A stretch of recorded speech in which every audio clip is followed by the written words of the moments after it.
नमस्कार दोस्तों। तो अपना वीडियो शुरू करने से पहले इसके बात कर लेते हैं। ये है आशुतोष कुमार और ये पिछला पोस्ट ऐसा किया है कि मतलब समझिए कि पूरा समाज को तोड़ने का काम कर दिया। बताइए, पता नहीं कुर्मियों को क्या बोल दिया, बाकी सारे समाज को क्या-क्या बोल दिया है। खैर, ये बिल्कुल सी कैटेगरी का नेता है। सी मतलब 2 मीनिंग होता है। एक तो एबीसी वाला सी होता है, एक और सी होता है, आपको पता होगा। चलिए अब मुद्दे की बात करते हैं। आज तो सीबीआई की भाई एकदम धागा खोल देंगे। सीबीआई जो नीट गर्ल मामला में जो बेशर्मी दिखा रहा है, उसके बारे में बात करेंगे। दोस्तों, क्या हमारा खून इतना ठंडा हो गया है कि हम अपनी बेटियों की लाश पर हो रही इस गंदी राजनीतिक खामोशी से होकर देखते रहेंगे? पटना के शंभू गर्ल हॉस्टल में जो हुआ है वो सिर्फ एक हादसा नहीं, बल्कि इस सिस्टम द्वारा किया गया इंसाफ का कत्ल है। जहानाबाद की बेटी जो डॉक्टर बनने आई थी, उसे दरिंदों ने नोच डाला और हमारी पुलिस वो कहती रही कि ये सुसाइड है। आज 1 महीना हो गया, केस एसआईटी से सीबीआई को चला गया, लेकिन सवाल आज भी वही है, इंसाफ कहाँ है भाई? क्या हम एक ऐसे समाज में रह रहे हैं जहां गुनहगारों को मेहमान बनाकर नवाया जाता है?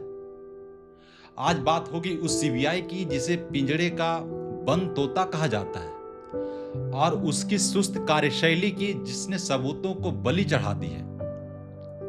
सबसे पहले बात उस पटना पुलिस और एसआईटी की होगी जिसका काम सच को दबाना ज्यादा और जांच करना कम था। 6 जनवरी को बेटी बेहोश मिलती है और 11 को उसकी मौत हो जाती है। लेकिन पुलिस ने क्या किया? एफआईआर दर्ज करने में तमाम आनाकानी की। बेशर्मी की हद पार तब हो गई जब इसे नींद की गोली और टाइफाइड का नाम दे दिया गया था। अरे, जब पीएमसीएच की रिपोर्ट चिल्ला चिल्ला कर कह रही थी कि शरीर पर नाखून के निशान है और गर्दन और प्राइवेट पार्ट पर चोट है, तो पुलिस की आंखें बंद क्यों थी? क्यों एसआईटी ने एम्स के डॉक्टर को जरूरी दस्तावेज देने में देरी की? क्या ये लापरवाही नहीं है? नहीं, ये अंगूठा दिखाने जैसा था। पीड़ित परिवार को धोखा देने की कोशिश। जब एफएसएल रिपोर्ट में कपड़ा पर सीमेंट मिला, तब जाकर इनकी सुसाइड वाली थ्योरी मिट्टी मिल गई। लेकिन तब तक गुनहगारों को सबूत मिटाने का पूरा मौका दे दिया गया था। अब आते हैं हमारे देश की प्रीमियम एजेंसी सीबीआई पर।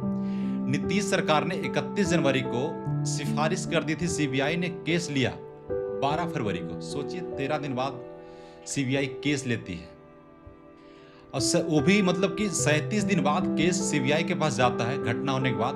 क्या 37 दिन में डिजिटल डेटा सुरक्षित बचा होगा? हॉस्टल के 13 सीसीटीवी कैमरों की फुटेज क्या ओवरराइट नहीं हो गई होगी?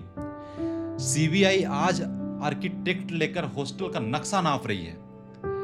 अरे, जब सबूतों के साथ गुड़ गोबर कर दिया गया, तब आपकी नींद खुली। सुनिए सीबीआई की कार्यशैली की असली सच। कोर्ट ने सीबीआई को फटकार लगाई कि आपने पॉक्सो में एफआईआर क्यों नहीं लगाया? आपने एफआईआर में पॉक्सो एक्ट क्यों नहीं लगाया? क्या आपको नहीं पता था कि लड़की माइनर थी? या फिर आप वही कर रहे हैं जो सुप्रीम कोर्ट के पूर्व जज एम लोढ़ा ने कहा था?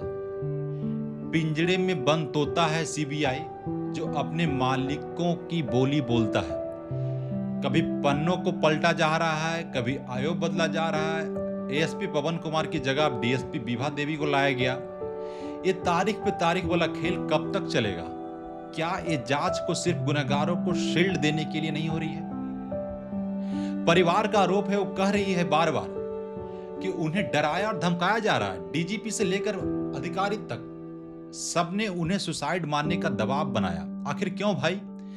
क्या इसलिए कि हॉस्टल मालिक मनीष रंजन के पीछे किसी रसूखदार नेता का हाथ है? विपक्ष आरोप लगा रहा है कि किसी मंत्री का बेटा इस घिनौने कांड में शामिल है। क्या यह सच है? तो क्या सीबीआई में इतनी हिम्मत है कि उसे उस सफेद पोश गिरेबान में तक पहुंच सके? या फिर नवरूणा कांड की तरह इस केस की फाइल में भी 12-13 साल तक धूल कांपती रहेगी? इंसाफ में देरी मीन्स इंसाफ से वंचित करना। Justice delayed is justice denied.